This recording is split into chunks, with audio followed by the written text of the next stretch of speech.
In this episode, we meet the Gorn in the arena. Compliance, the final frontier. Tom Fox is the voyager of trekking through compliance. His mission?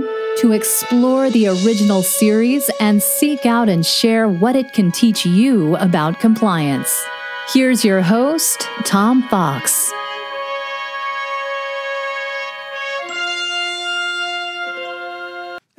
Episode 18, Arena, Start Date 3045.6. A landing party from the Enterprise beams down to Cestus III for a dinner engagement with Commodore Traverse. Upon arrival, they discover that the Earth observation outpost has been obliterated. Furthermore, the outpost has been destroyed several days ago, so the messages received from the base must have been faked. The landing party discovers a survivor, but then comes under attack by the aliens responsible for the massacre. O'Hare is literally vaporized. The Enterprise simultaneously comes under attack by an alien vessel and is forced to raise its shield, preventing the landing party from beaming back up. Kirk is able to locate the arsenal on the outpost and locate a mortar. The aliens overload Spock's tricorder, causing it to explode, but Kirk is able to use the mortar to fire a blue sphere, which destroys the alien attackers.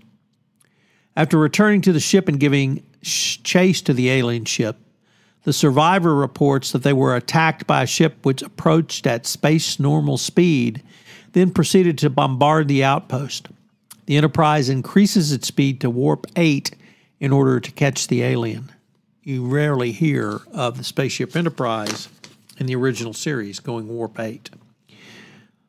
Before they can do so, both the Enterprise and the alien ship are scanned and incapacitated. The responsible party is the advanced civilization calling itself the Metrons, and inhabiting an uncharted solar system. The Metrons force Kirk and the reptilian commander of the alien Gorn ship to duel to the death to determine which ship will survive. Both combatants are provided with auto-translation walkie-talkies, but Kirk thinks the device is only a recorder, so it gives away his location and his intention to the Gorn. However, although the Gorn is physically stronger than Kirk, it is much slower.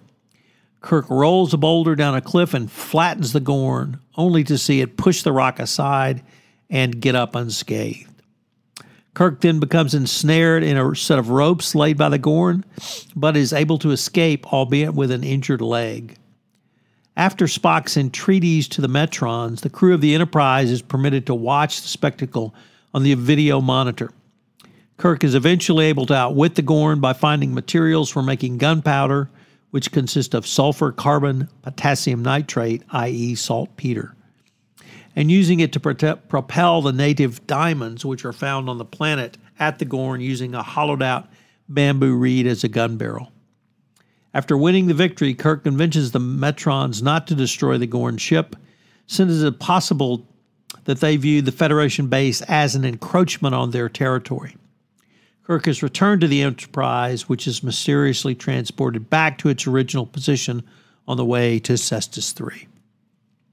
If you're a Trekkie at all, you will recognize this fun fact that Bobby Clark, the stuntman who played the Gorn, is one of the literally top fan faves at Star Trek conventions. I've heard an interview with him, and it's just amazing to hear this 80-year-old man talk about the cheers and yells he gets as the Gorn. While there's much to compliment this episode on, the use of Vasquez rocks, the military aspects and command aspects, it's an incredibly violent episode.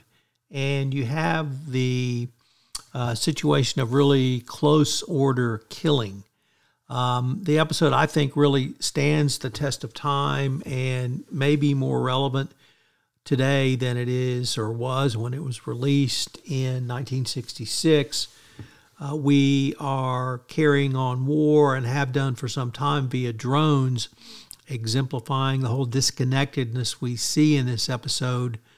But putting boots on the ground and people at risk, I think, is really demonstrated in this show. That's something that really led to the forever wars that the United States was in up until the evacuation of Afghanistan. It's something that sticks with you, and in this case, the close order killing of or mortal wounding of the Gorn, I think, really drives that message home. Interestingly enough, to show how close order it was, even in the production, William Shatner developed tinnitus from being so close to the explosion where he sets off the diamonds to hit the Gorn. So personal risk for the actors as well. But a great episode. Vasquez Rocks provides a great backdrop. We'll see them again. We saw them in Shore Leave. And the kind of angle of the rocks really adds to the overall story of this. And, of course, we have the Gorn. They continue to be part of the Star Trek oeuvre and storyline, even in 2022, in the latest iteration of Star Trek. They are featured prominently in one show. So lots to digest from this. Lots of leadership lessons that we're going to explore in our next segment. I know you will enjoy rewatching Arena. Next up, compliance takeaway. So what are some of the compliance takeaways from this case or this episode? I think there's some interesting lessons here that you might not at first blush really pick up on, or at least think about. So first up, we talk about getting out of the corporate office and going to visit the troops, but how about doing that and listening? I think here Kirk really listens, and he comes to understand that perhaps there was a different interpretation of the attack on the Earth outpost as opposed to simply an attack by a alien race. This ability to listen is actually what not only saves Kirk, but I think saves both Kirk and the Gorn ship as well, because he persuades the Metrons of the abilities of both parties to not only change but adapt and consider new facts and new situations. So listening, but it all starts with listening. If you study any leadership strategies, they always start with listening. So it's not simply getting out of the office and talking, but listening is probably even more important. Next up, once again, not so much what is a risk. I think we have talked about this at some length. Nevertheless, what is the risk matrix and how can a risk grow into a high risk? So what appeared to be obviously a pleasant dinner really degenerated quickly, and how can something change literally on a dime? So in the dead of space, perhaps things can move more quickly, but actually things move quickly in business as well. So what happens when you have a salesman or sales team or sales initiative that causes sales to spike so much an entire country goes up several notches in a reason? What's the underlying calculus for that, and have you looked at that from the compliance perspective? So how can a risk become a high risk? And what do you have in terms of oversight as a compliance officer to monitor those risks going forward?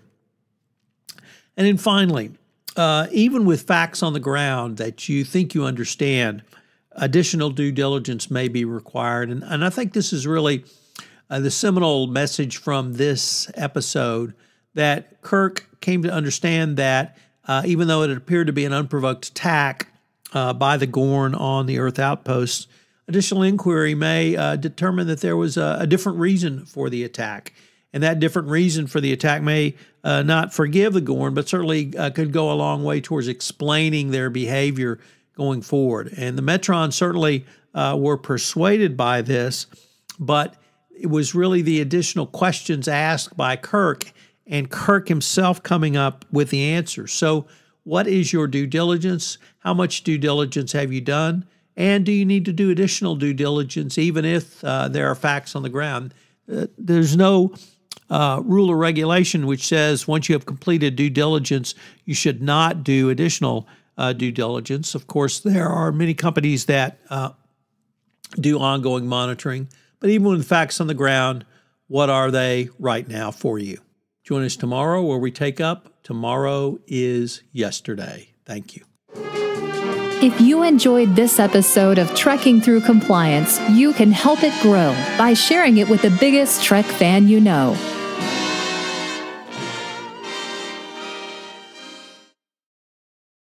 This podcast is a part of the C-Suite Radio Network.